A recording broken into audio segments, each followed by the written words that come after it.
We move now to public life and social justice and the Vice Convener, Emma Jackson.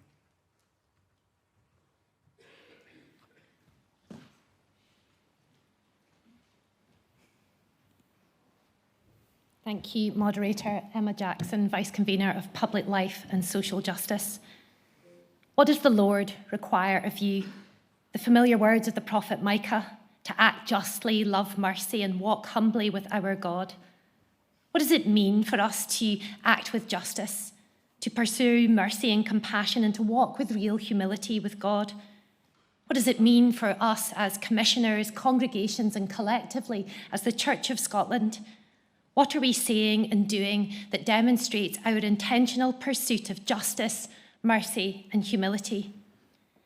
I've no doubt that across the decades, conveners like myself have stood before General Assemblies and said, our world feels more uncertain than ever before, as they have witnessed injustice and oppression across the world. And here I am today asking you to consider the very same thing. Conflict, climate crisis, political instability, and the entrenchment of poverty here in Scotland, the UK, and across the world are but some of the issues that are trapping people within injustice. Conflicts in Sudan, Gaza, and Ukraine have meant untold human suffering and loss. Violence against women and girls shows no sign of abating. The climate emergency means that temperatures continue to rise, and to our shame, in Scotland, 1 in 4 of our children continue to live in poverty.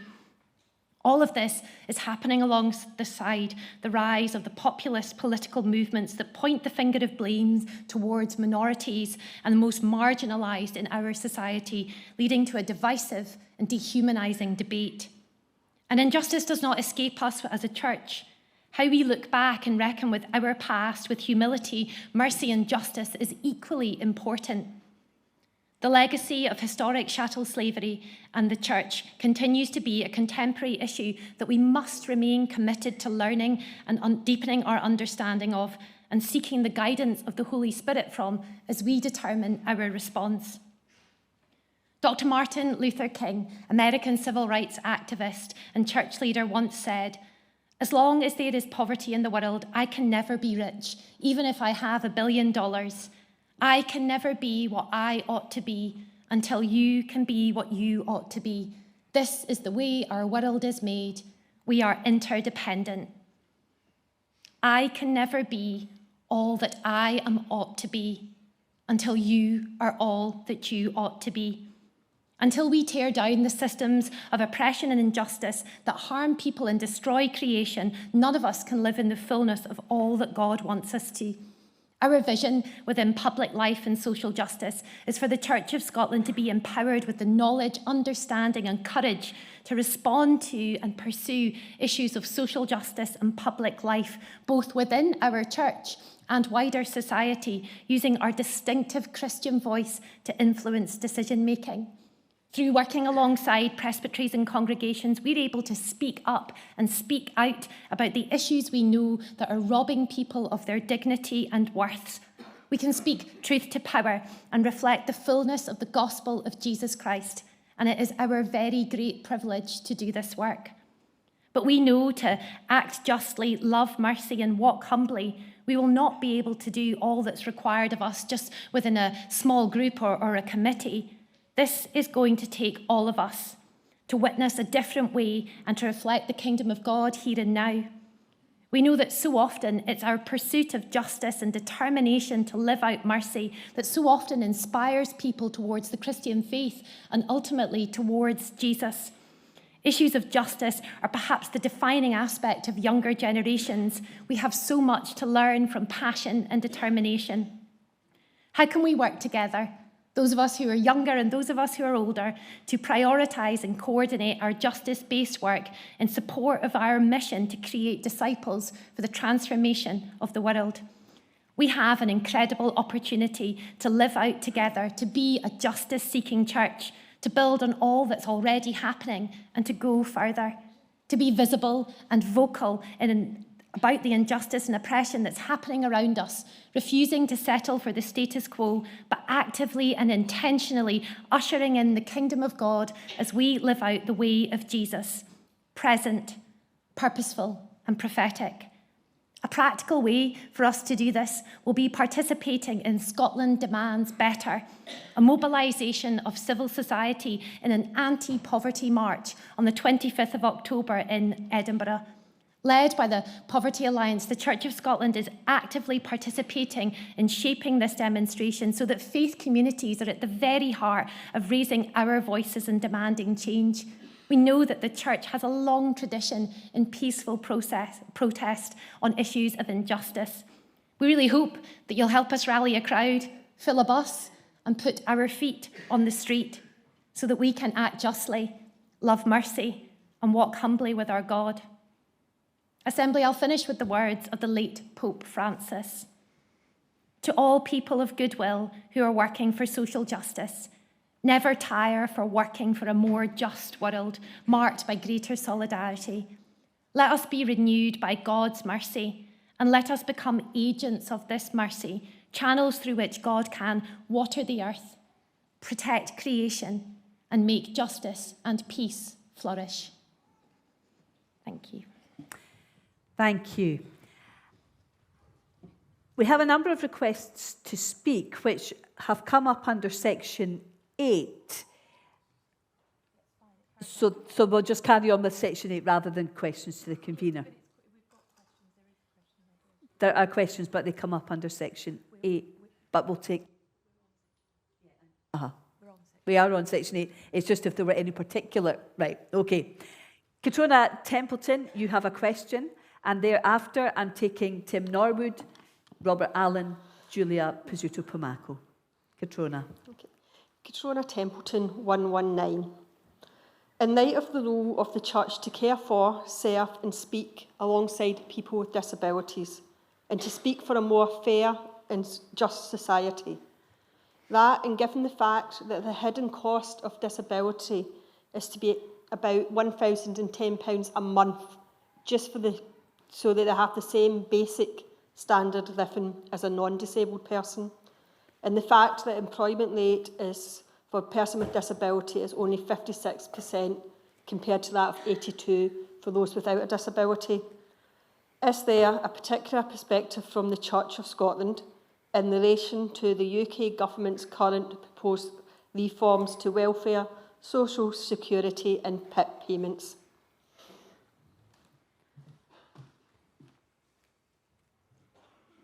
Thank you for the question. Disabled people are a deeply valued part of our church family, whether that's those of us who are part of congregations or from the communities that we love and serve. Disabled people are who we are, and we want all of us to be able to flourish. Our theological statement on disability that we approved yesterday acknowledges this. But we know from our compassion ministries that disabled people already experience significant levels of poverty and hardship, as just had been outlined to us. Right now, we know that staff and volunteers at things like our food banks will report that disabled people are skipping meals, that they're not able to afford to turn the heating on, or unable to charge essential devices like scooters. Far too many people don't have enough to live on. And it's into this context that the UK Government is proposing reforms to social security payments for sick and disabled people that would see the number of those eligible for support radically reduced and the criteria tightened. In a just and compassionate society, it's really hard for us to understand why we would reduce the incomes of some of those who are already experiencing the worst of poverty and destitution in our society right now. It's unclear exactly what these payments are going to mean for people here in Scotland, but we know that it could mean a massively reduced budget for the Scottish Government and potentially layers of complexity for people to be able to access the social security that they should be entitled to. What is clear, though, is our role as a church to care for, serve and speak alongside disabled people for a more just and fair society. Within public life and social justice, we'll be taking opportunities to engage with elected representatives on this, and we would also encourage you to do the same. Contact your local MP, ask them how they're going to vote on this in Westminster next month, ask them if they've spoken to the disabled people in their local communities. Thank you. We move now to Tim. Hi. Tim Norwood, 543 Ecumenical Guests. Last week I had the great privilege of being part of a conference near Oxford celebrating the 40th anniversary of the Faith in the City report. It was a fascinating roundtable conference aiming to produce a book to celebrate that report.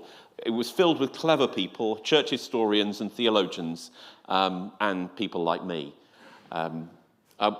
What we did do was we unpicked some of the value and the significance of that report 40 years ago as a moment where the issues around poverty and inequality were raised publicly and attention was given to priority areas.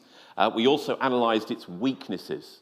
And one of its biggest weaknesses was, we said if we were doing a similar thing today, it would need to be done in an interfaith and ecumenical way. And I rejoice that so much of the work that we do today on poverty and inequality is done ecumenically. And certainly we in the Church of England have a very strong partnership with the Church of Scotland, which we celebrate. But I think there is an encouragement in this moment as we celebrate that report 40 years ago, that we recommit ourselves to working together to tackle poverty and inequality, because the need is ever greater. And we need to work together if we're to meet those needs. Thank you. Thank you, Tim. Julia?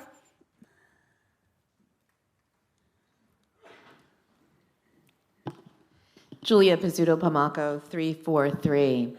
The congregation that I serve in Peterhead has a wonderful group of people that come together and have an English language cafe for some of the people from Afghanistan, from Syria, some who are asylum seekers, some who are immigrants to our country.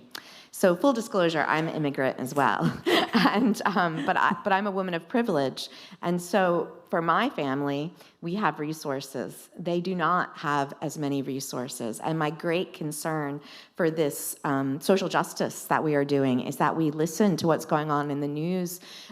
Just in the past few months, there's been so many developments, and in the past couple of weeks, in terms of how long people have to live in the country in order to be citizens, and so many other things. And so I would really commend this area of immigration, caring for those who are the least, of society, because there is racism in our society as well. We see it, it's alive and well.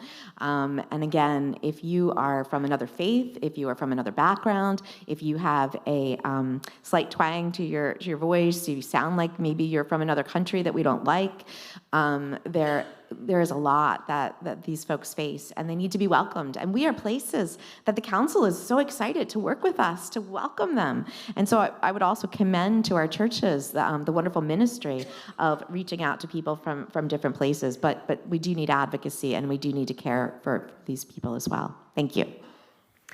Thank you. And Robert Allen.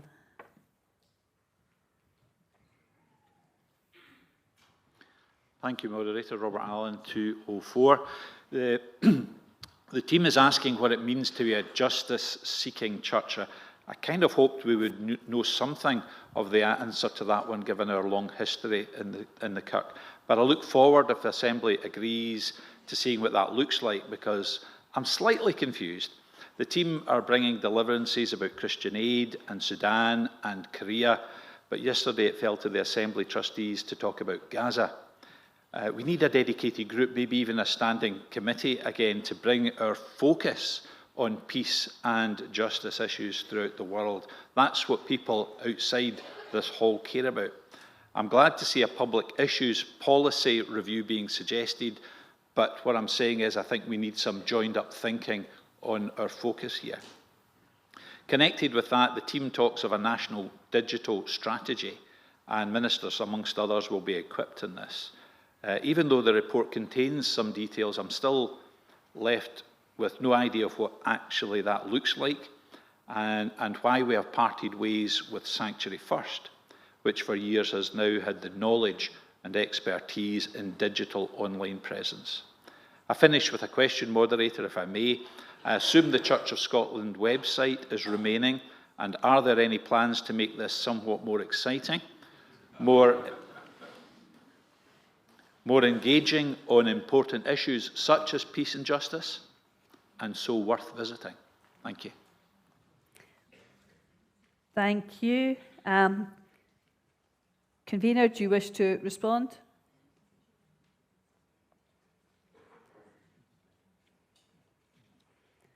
I think we went slightly off topic, actually, but Thank you, Moderator. Thank you for the comment and question. And you're absolutely right. We aren't starting from a neutral position at all here. There is so much good and holy justice-seeking work that already happens and has happened for decades and if not centuries across the Church of Scotland. What we're seeking to do, I guess, is to make sure that we are joining up and bringing together and working in harmony and synchrony with one another from congregational and presbytery level right the way through to the national office, and taking every single opportunity to look at all of our work through a justice-based lens. And so that will be the focus of our work over the next 12 months as we seek to bring things together, to review and make sure that we're really giving this the fullness of our intention. Our world needs us to raise our voices about justice-based issues, and we look forward to doing that work. thank you. Sally Foster-Fulton.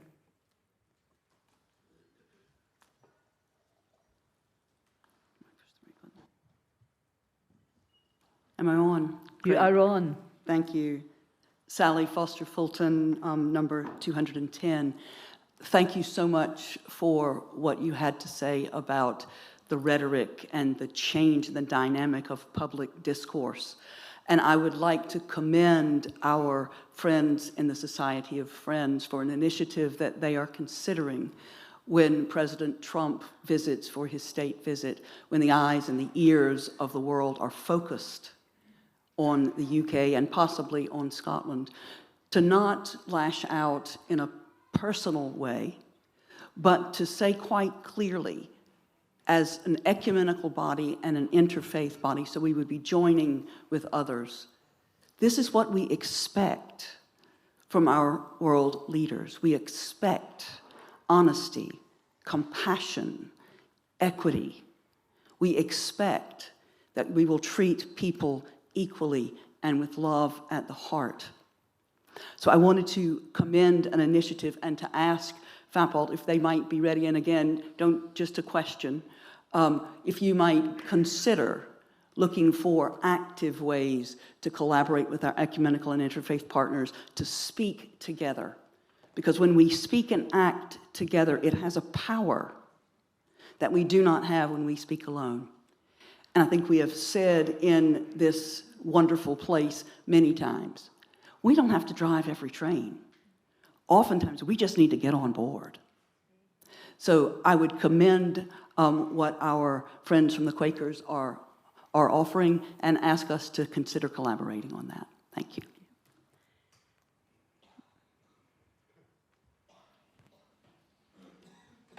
Thank you, Sally, for raising that. If President Trump does come to visit Scotland on an official visit in the autumn, we will really carefully consider with our ecumenical partners what an appropriate response, statement or witness is that we might do. And it's good to know that there are some things already in plan that we can draw alongside and reflect on. We want to make sure that whatever action that we take will truly reflect the values that the Church has to offer hospitality, welcome and inclusion, and one which reminds powerful leaders the true nature of leadership is servanthood and following in the example of Jesus Christ, who drew alongside those with the least, the sick, the outcast, who washed disciples' feet and who gave his life to save those that he loved. Commissioners are probably aware that every week prayers for leaders of our world happen in our churches, and we would encourage you to continue to pray for our world leaders as we all navigate very turbulent times. The Church of Scotland remains committed to the 5 marks of mission, including those that seek to meet human need, challenge the structures of injustice, overcome violence, and to safeguard the integrity of creation. Thank you. There are no other requests to speak, so we turn to section 8. Does the Assembly approve? That's a yes in the hall and a yes online. Section 9, we have a question from Andrew Morton.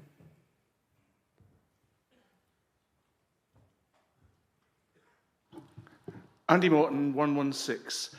I'm 62 years old. Yes, I know, hard to believe.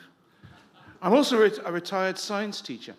When I started teaching in 1985, the whole business of greenhouse effect, climate change, was already on the science syllabus. I taught it for nearly 40 years. Since that time, the proportion of carbon dioxide in the atmosphere has increased by about 1/3. And the climate change emergency that we spoke about 40 years ago is now upon us. It is a reality. It is happening. What troubles me, though, is in the latter years of teaching, I used to set a little project to my first-year classes. Go away, use the internet, find out about this, and prepare me a little report. And what disturbed me immensely was the number that came back saying that climate change is a fake. The greenhouse effect has all been debunked. That it's all a fraud. There are very powerful forces out in the world out there with major vested interests in pretending that this isn't happening. And it's making its way into the minds of our young people.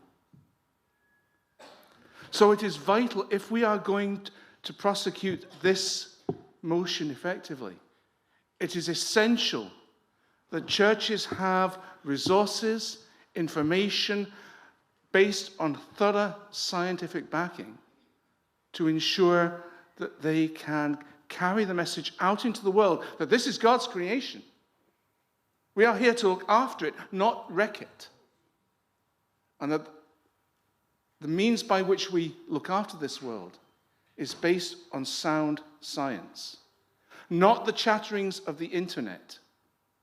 So my question is basically this: would it be possible for the church to direct churches, congregations, to sound resources that will enable them to communicate the urgency of the message here and its basis in God's love for his creation? Thank you, moderator. Thank you. Vice Convener.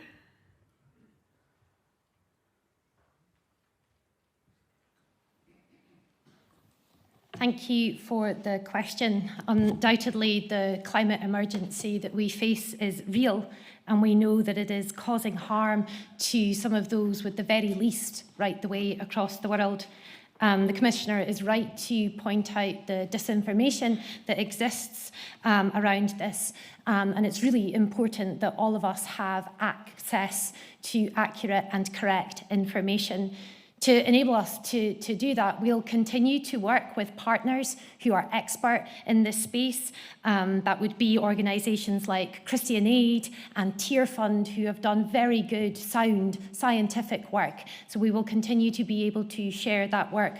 We'd also continue to endorse the work of eco-congregations who can also provide really sound information to local churches and presbyteries on this matter. So yeah, it's incredibly important that we equip ourselves with the facts so that we can counter the narratives that cease to spread false information on this point.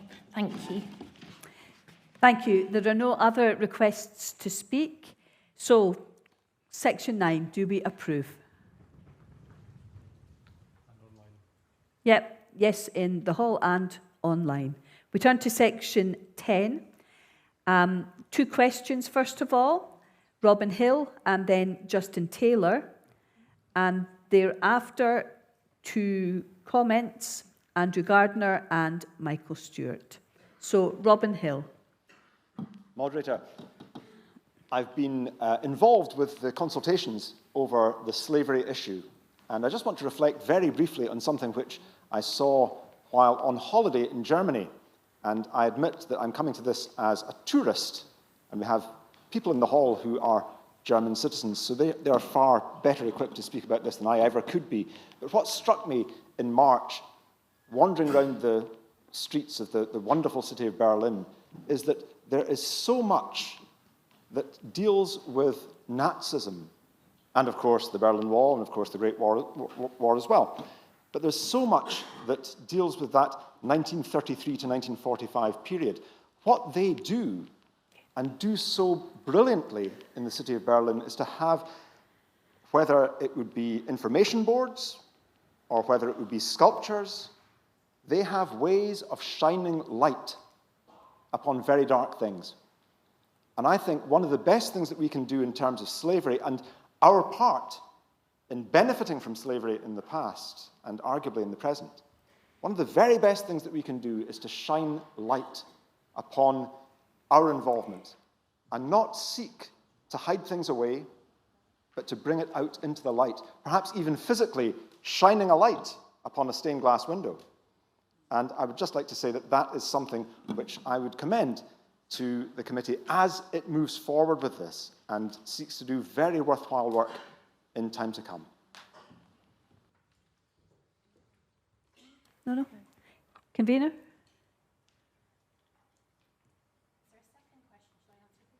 If you answer that one first, thanks.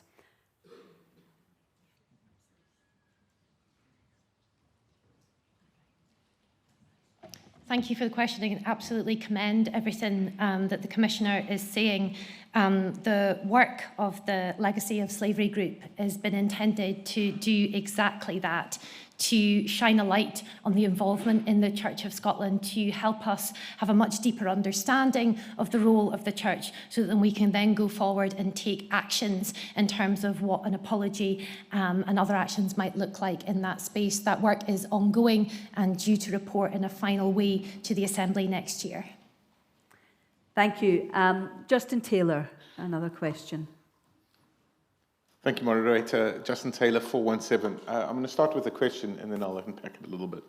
I'd like to clarify whether this group will be making any recommendations on how the legacy of slavery continues to influence our church today. Specifically, what time frame or period of influence does the group consider to fall within its remit? Exodus 34 says, God does not leave the guilty unpunished. He punishes the children for the sins of the parents to the third and fourth generation. We continue to benefit from our sin. In fact, if we're honest, we've benefited quite nicely from it. We have benefited from the sin of our forefathers, whether it be our churches or even this hall that we sit in. 2 years ago, I sat at the Assembly and we had this beautiful moment. We had two beautiful moments. The slavery report came, and then we had a conversation about how funeral directors were, there was this kind of racism in funeral directors. And I left the Assembly thinking about that, and I feel we missed an opportunity. And the reason I feel we missed an opportunity is because we pointed a finger at the past, to the slavery of our forefathers and the issues of our forefathers, but we didn't point the finger, and we pointed it out to others and said, oh, racism is over there. But then we didn't point the finger back at ourselves. We didn't go, hey, what are we doing? I wonder if those same voices that spoke so beautifully about their racism outside our church, how they would reflect inside our church. So I think we missed a huge, huge opportunity. It's hard to look at your privilege when you are the majority. And I still believe that the sins of slavery are in our DNA, not in our buildings, not just in our buildings, but in our processes, the structures, and even our bias. The choices we make day in and day out. We just put together a book of confessions, and there's not a single voice from the Global South. It's all European voices. So I'm just asking the question, is this group going to look at the remit more broadly? Thank you.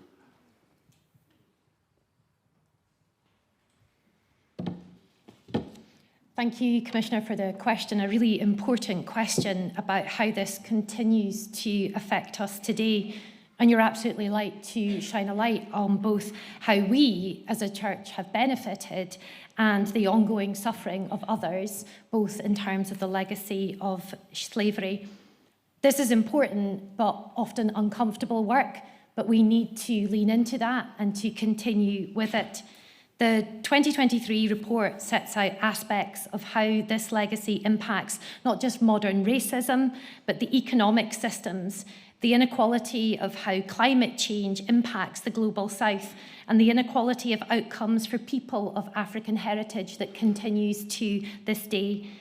The time frame in consideration is that of the start of chattel slavery, which looks at from around 17th century onwards.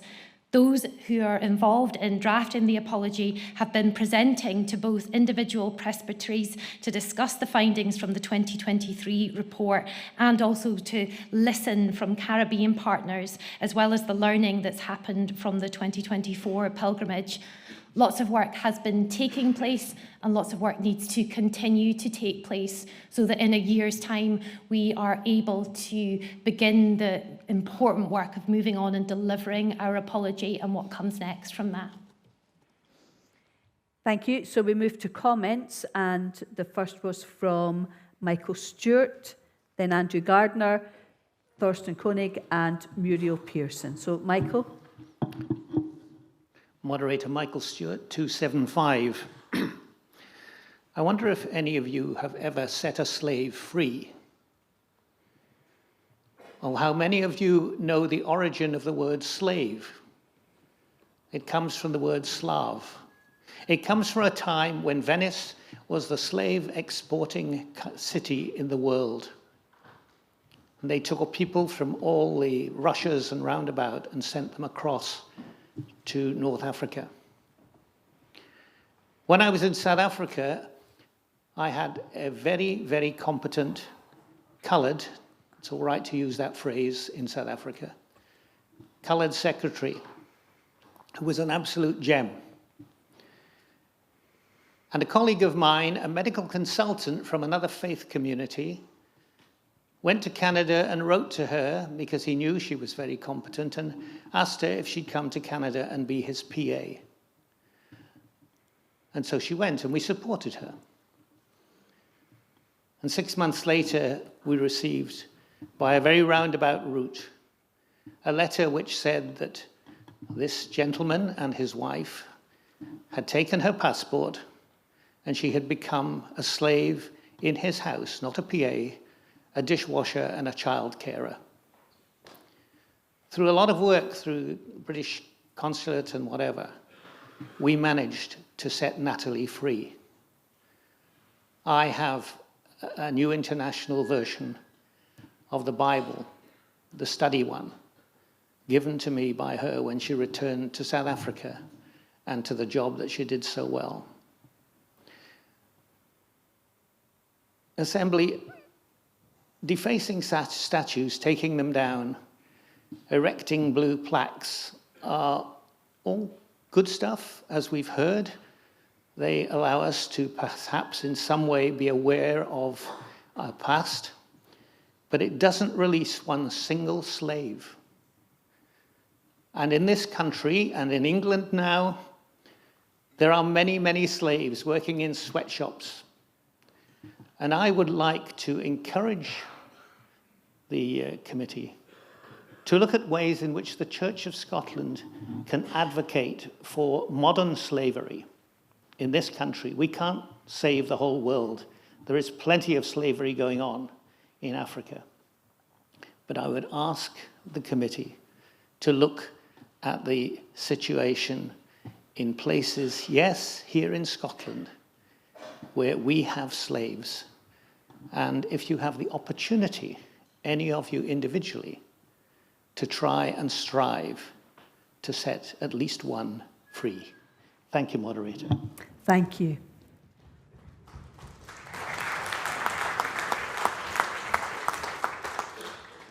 We have a comment from Andrew Gardner.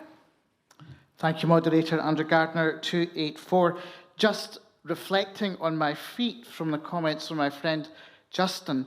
When we had that debate, those discussions about racism in the church, 2 years ago, I didn't have the courage to speak. But I want to say there are stories of affirmation and acceptance of people of colour within the church as well. There are lots of good news stories. You are my church family, and I've always felt accepted in our denomination. So I want that just to be said. But thinking also of the legacy of slavery, I've had the privilege of standing in places where the slaves were sent off in Ghana, in these great fortifications, when people passed through the door of no return. Those who had survived the march. And I think it's right that we put together a statement of apology. That's a good move. But I sense, as we're talking about a justice-seeking church, that those who get lost in that discussion are the pioneers, are the abolitionists of the day who sought to change the system. And all I'm saying is remember them and factor them in. They were Christians. The William Wilberforces. They need to be put in there somewhere. And when I read all the stuff that we're writing, they seem to be missing. That's all I'm saying. Thank you. Thank you, Andrew. Thorsten and then Muriel.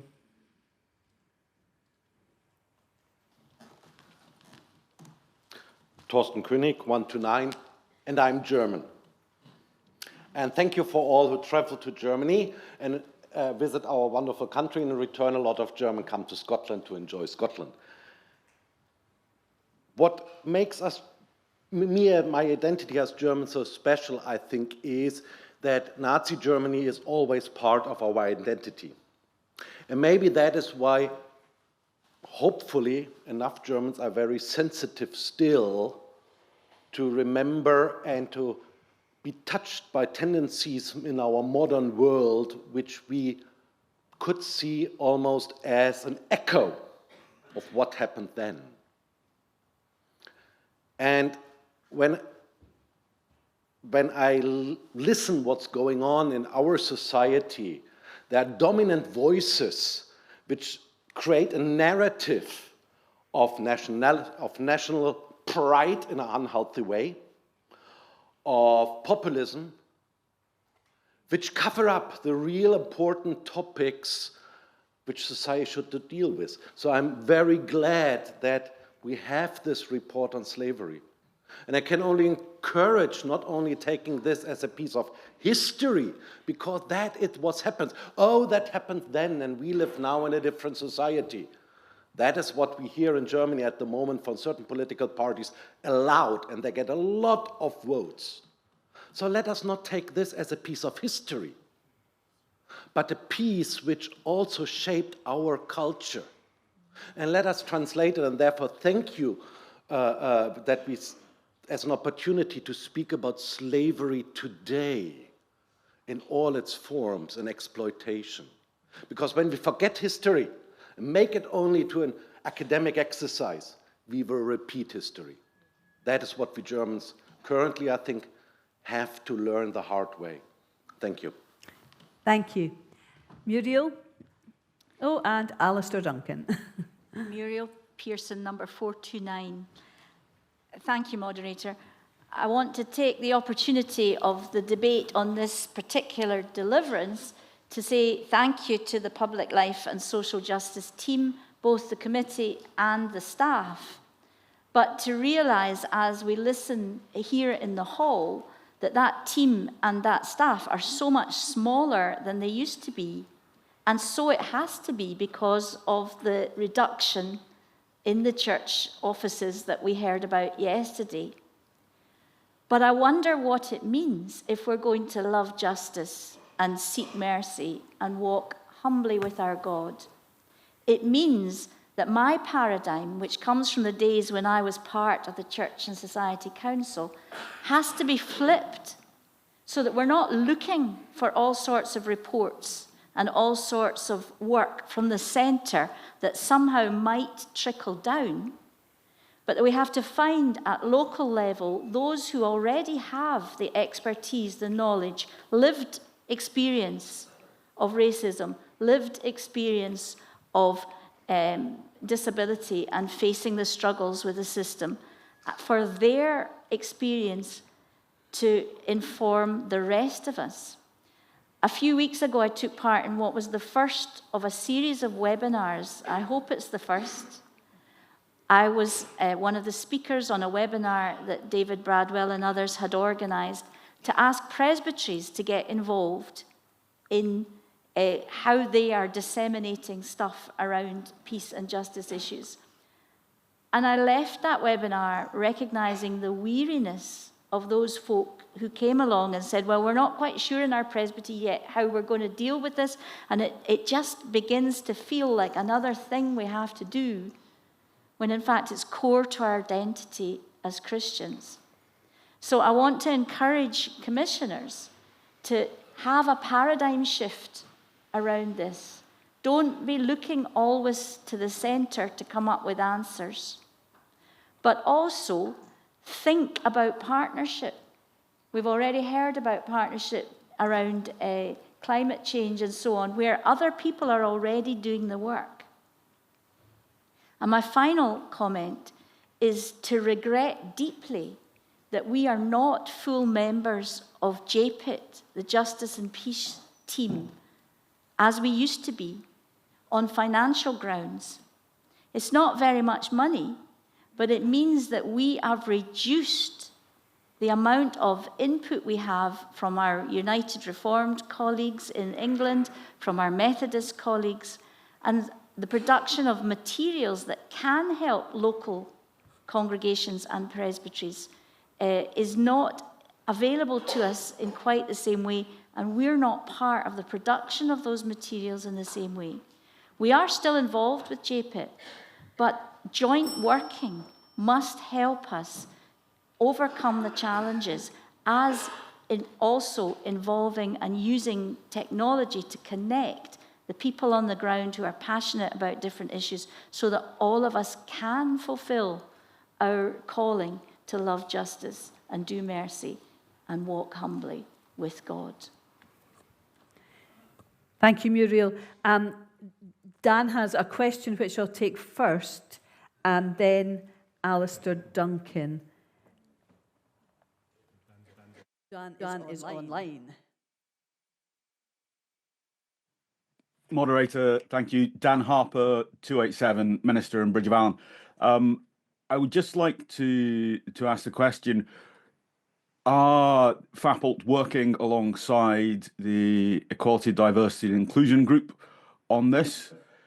And if not, do they intend to? Because obviously, there is important overlap and insight that can be gained working with them. Thank you.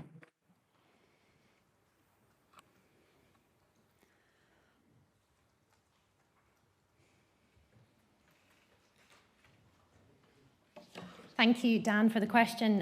Important to acknowledge the overlap and where different pieces of work are happening, and making sure that we are joining those up together as much as possible.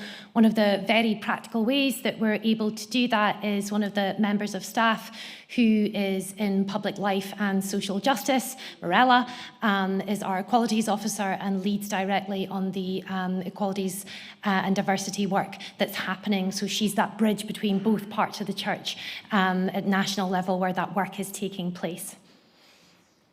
Thank you. I have notice of 2 requests to speak, so Alistair Duncan and then Elijah Obima.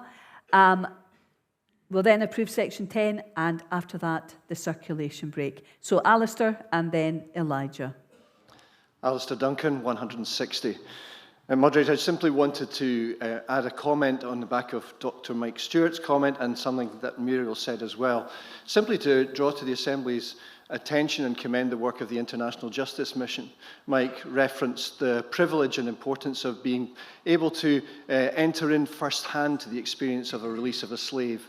I was privileged a few years ago to travel with the International Justice Mission to South Asia and to observe the way they work on the ground to release people from bondage slavery in all manner of ways. But they're active in raising awareness of issues around modern slavery in this country as well.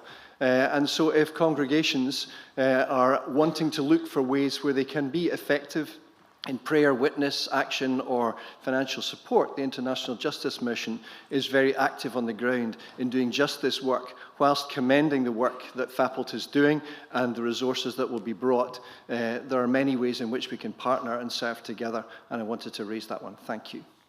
Thank you. And Elijah? Moderator, Elijah Obinna, 221, Minister Kaluk Forest Cake. I must start by declaring an interest on this particular subject, the racial justice convener. And I've journeyed along with Marilla, Sally, and others in this whole process. And I commend this deliverance to us. Last year, we were privileged to join with other ecumenical leaders to travel to Jamaica.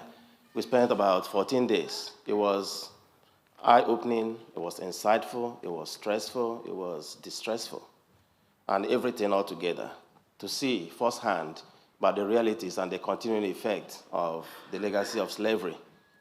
And I hear what we say here, that it's quite important that we focus on understanding the historical background to what is happening today. Because there's often a continuity of the past in the present. There's always a continuity of a models of the past that continues to replicate itself in present. And I hear what we say, and I appreciate the comments that we've so far made. It shows our openness to this whole process. Now, I think we also need to pay attention on the continuities in contemporary church and society. It is so easy to point fingers at others, but I hear the comment about release a slave. So we need to think about our congregations. How? Because Scotland is changing, the landscape is changing, our communities are changing. Our communities, Scotland is no longer what it used to be in the last 5, 10 years or 15 years since I first came to Scotland. Things are changing, and we need to be people who are open to diversity, intentional about that, in the way we frame our worship, in the way we open our doors, in the way we welcome people. We need to be to ensure that we take this seriously as a people, so as to embrace the other. I hear comments, in the last few weeks about island of strangers. We need to find ways intentionally by our actions to refute that. There's no island of strangers. We are brothers and sisters together, called by Christ. Christ died for all of us, and we need to embrace one another. We need to embrace that in the way our churches, run. We need to be a welcoming congregation. We need to have welcoming congregations where people of all nations can come and worship freely without failing.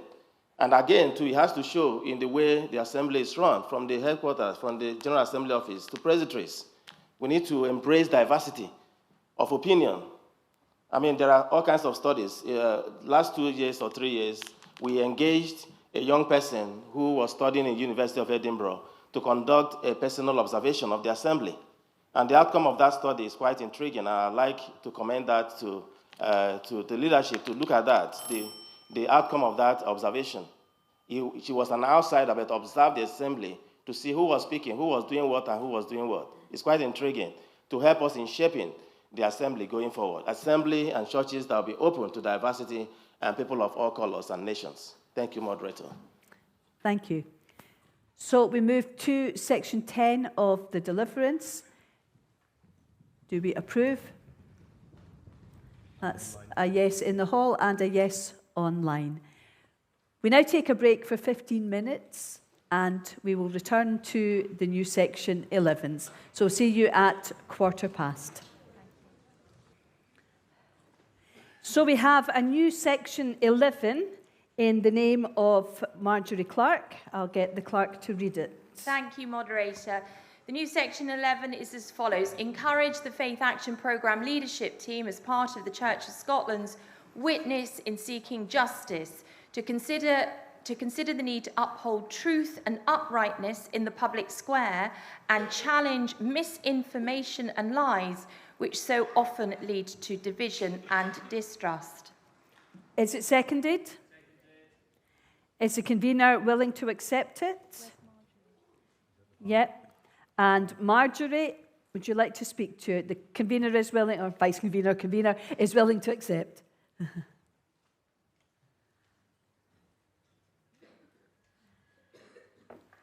So up here.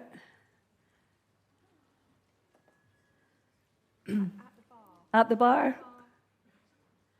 Yep, that's you. Thank you, Moderator. Marjorie Clark, number 306. I welcome the reference to Micah's powerful message in this part of the report and the emphasis that there is on working for justice. However, can I remind you of another verse from the Old Testament in Isaiah chapter 59, verse 14, where it says, "Justice is turned back and righteousness stands at a distance, for truth stumbles in the public square and uprightness cannot enter." We are living in increasingly challenging times where truth is often hard to find. And this can be blamed on a number of developments: the decline of mainstream journalism, conspiracy theories which are spread on social media and by influencers who may be ignorant of the truth or otherwise of what they're spreading, or more worryingly are driven by ideology or a deliberate attempt to cause division and confusion. Many of our right-wing political leaders are taking advantage of these trends. In early March, a Kirk session within Perth Presbytery was so outraged at the treatment of President Zelensky by President Trump and Vice President Vance in the Oval Office, and the misrepresentation and lies being peddled about who caused the war in Ukraine.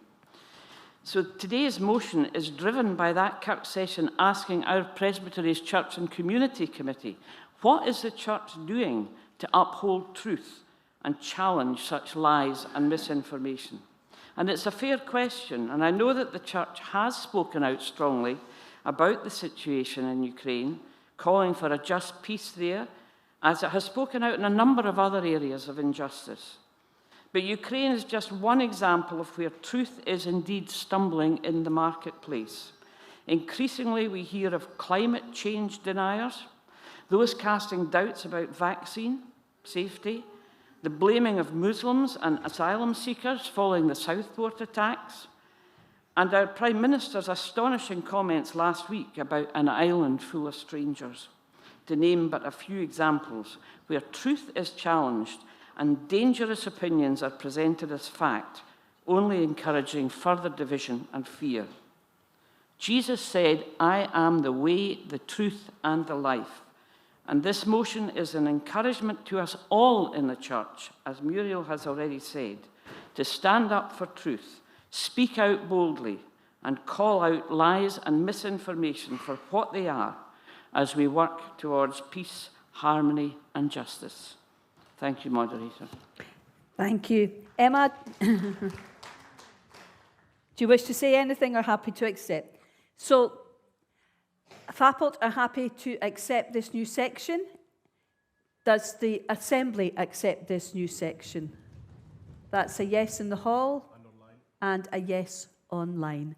So we have another new section, this time in the name of Scott Burton. And again, I'll get the clerk to read it. Encourage congregations to engage with the Anti-Poverty Alliance March in October 2025 and instruct FAPLT to share information of the march with presbyteries and instruct presbyteries to share this information with session clerks and ministers and congregations and everyone, I think, really. Is this seconded? Is FAPLT ready? Do you wish to accept it? Yep. So the committee will accept it, so... Very briefly, Moderator, Scott Burton, 206. Thank you for the convener of Public and Social Justice highlighting this for us. And I just wanted to make sure the information would cascade down to the local level. It's good that we here had heard about it, but it may not reach to the grassroots. And I know that my own congregation, we want to learn ways and ways we can partner with the wider society to work for the benefit of all, and in that way embody God's love. And if we don't hear about things as we continue to learn, there is so much information and ideas, and so having something recommended to us is always helpful and a first step. So thank you, and I'm glad that the convener is supportive. Thank you, Moderator. Thank you. The convener is supportive. Is the General Assembly supportive? They are in the hall and they are online. So we approve the new section 11. We have a third new section 11 in the name of Alistair May. Thank you, Moderator. Just to explain, this came in after the opening sections of the FAPLT deliverance and will, when we tidy things up at the end of the day, go further up. But we do allow for the workings of the Holy Spirit, because this relates to the Minister's Wellbeing Survey. It's in the name of Dr. Alistair May, and it is as follows. Urge the Faith Action Programme leadership team to write to session clerks, strongly encouraging them to arrange that elders meet and discuss and consider the Ministerial Wellbeing Survey. Is this seconded? Are you willing to accept? Willing to accept. Sorry, whose name was that? Oh, it was Alistair's. At the bar. Alistair, as you've heard, willing to accept, but... If I can say a brief word, I've been encouraged to by the top table. So apologies, first of all, for this coming in late. It was really sparked by listening to the debate and struggling to get onto the hub in time. About a year ago, I hit a wall. 20 years in ministry, moving to a new charge, right on the brink of COVID, a series of family bereavements, changes in family life, all the pressures of a new charge and presbytery planning, I hit for the first time a place where I can only say I was suffering anxiety that I had never experienced. I reached out to the Central Church. I was encouraged to do that, and I would want to pay really an immense amount of credit and praise to the support that I received, advice and direction towards counselling there, and I would encourage others to do that. But I'm also very grateful for the support I got locally from my session clerk and a few others in the congregation. To get that type of support when you need it, you've got to admit that you're vulnerable, and that is difficult in parish ministry. But the other side of it is that people are willing to support and be around you, but they often don't have a door in. And we looked at that welfare study and we've passed it, and it's great. But a deliverance that urged congregations to take note, I don't think is enough, because unless the minister encourages it, it won't happen. So I'm really asking the FAPLT if they will write to the session clerks, really to ask the local folk, speak to your minister, open the subject up, have a look at the hours that they're working, the pressures they're under, and how you can better support them. And I'm hoping by bringing this that to encourage FAPLT in taking this excellent work and encouraging the congregations to be more aware of it. Thank you, Moderator. Thank you. We have a comment from Stella Campbell. Oh.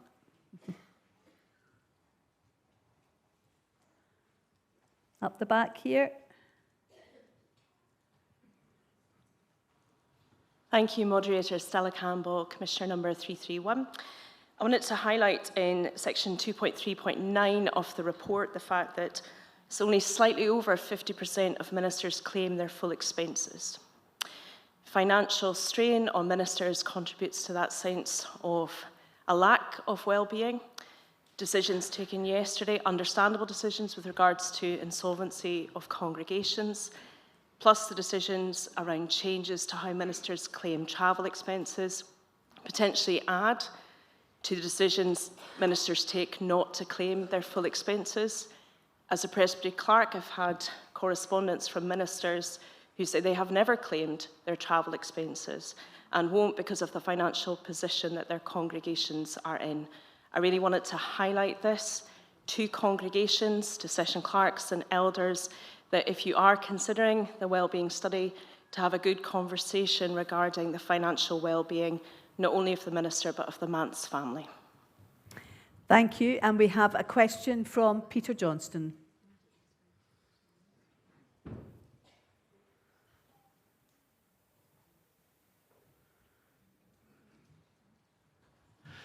Thank you, Moderator. Johnston 337.